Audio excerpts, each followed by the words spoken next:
प्यार से कहना धन निरंकार जी।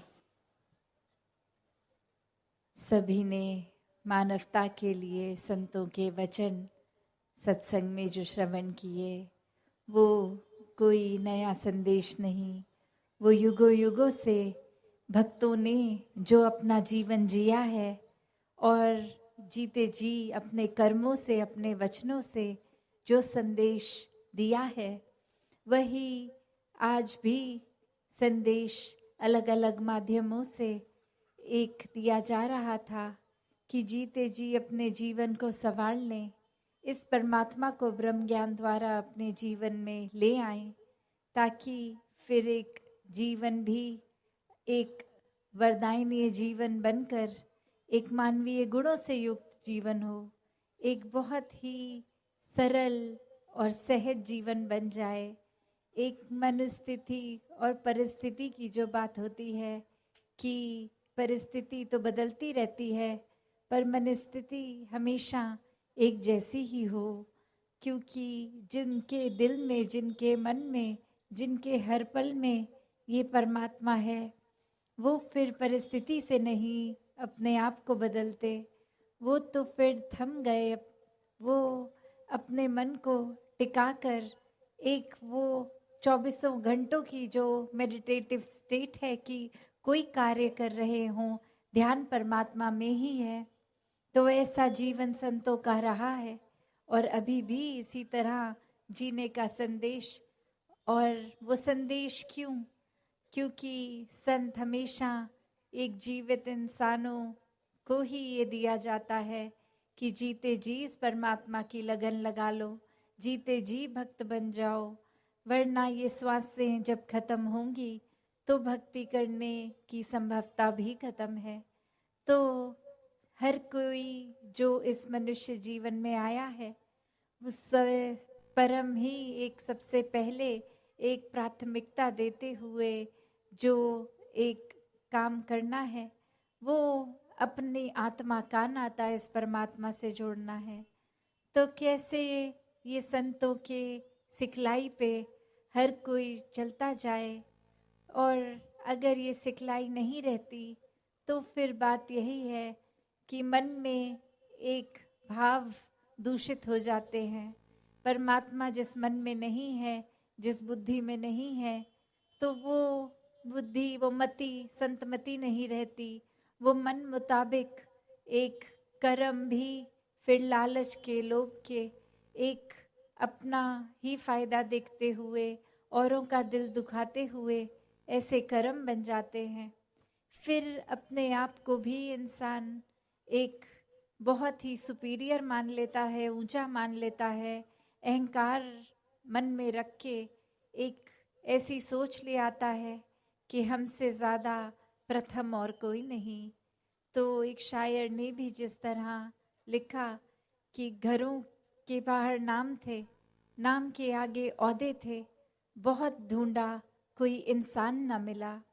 कि हर कोई जब भी अपनी पहचान बताता है, अपना नाम बता देता है, अपनी कोई उपलब्धि कि हम एक सांसारिक रूप में एक ये अचीवमेंट रही है या यहाँ इस पोजीशन पे लगे हैं, एक ये उपलब्धि है, इस तरह से अपनी परिचय बताते बताते यहाँ तक भी बता देते हैं कि हम एक इस स्थान के निवासी रहते हैं, हम इस स्टेट के हैं, हमारी भाषा ये है। हम एक बिल्कुल ही और संकीर्ण सोच लेके कि ये रंग पे भी आधारित ये भावना आ जाती है, ये गोरे हैं, काले हैं, ऊंची जाति के, नीचे जाति के, तो सब अपना परिचय कुछ ऐसे छोटे दायरों में ही बांध लेते हैं। जबकि ये परिचय क्या है असली इंसान का, कि ये इंसानियत ही असली परिचय है। तो एक सिर्फ नाम होना, एक इंसान का शरीर होना, एक परिचय इंसानियत का नहीं, वो मानवीय गुण इंसानियत दर्शाते हैं। जो एक परमात्मा है, एक निराकार, जो भी नाम से बुलाएं, तो ये असली परिचय इंसान का भी वही है कि जो इंसान के शरीर खत्म होने के बाद भी बचता है, ये आत्मा, ये परमात्मा की ही अंश, ये लगन, ये एकत्व होना, इस आत्मा का परमात्मा से वही असली परिचय है कि जब इस परमात्मा की कोई जात नहीं, जब इस परमात्मा का कोई एक उस रूप में निवास हर जगह ही है, तो कोई तंग दायरे में एक ही जगह कहीं नहीं, हर जगह है ये, तो फिर इंसानों ने क्यों अपनी सोच संकीर्ण बना ली है, खुद को इतना एक कम दायरे में रखकर सोच वही, जैसे वो उदाहरण भी आता है कि कुएं में जो मेंढक होता है तो उसको एक दुनिया यही लगती है कि ये कुआं जितना दायरा ही है दुनिया, उससे आगे कुछ नहीं। तो इंसानों ने भी ये सोच लिया है कि हम जहाँ पे हैं बस वो सोच भी वही, वो दिल भी वही, कि बस दिल को भी और दीवारें खड़ी करी जाएं, सिर्फ जो हमारे जानकार मित्र या हम जैसे दिखते हैं, हम जैसे खाते हैं वैसे खाने वालों के साथ ही हम अपना नाता एक भलाई का रखेंगे, एक अपनत्व का रखेंगे। बाकी जो हमारे जैसे नहीं, कल्चर के या रिलीजन के, उनके साथ हम भेदभाव करेंगे, नफरत करेंगे। पर बात वही कि जैसे एक मेंढक की वो जो हकीकत थी, पर अगर वही मेंढक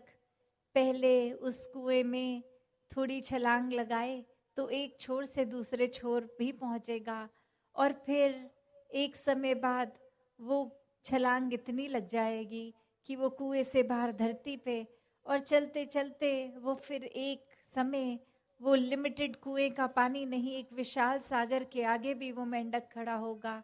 कि वाकई ही एक सोच, एक दृष्टि कितनी छोटी पहले, और अब ये कितना असीम रूप, एक कितना वास्ट रूप।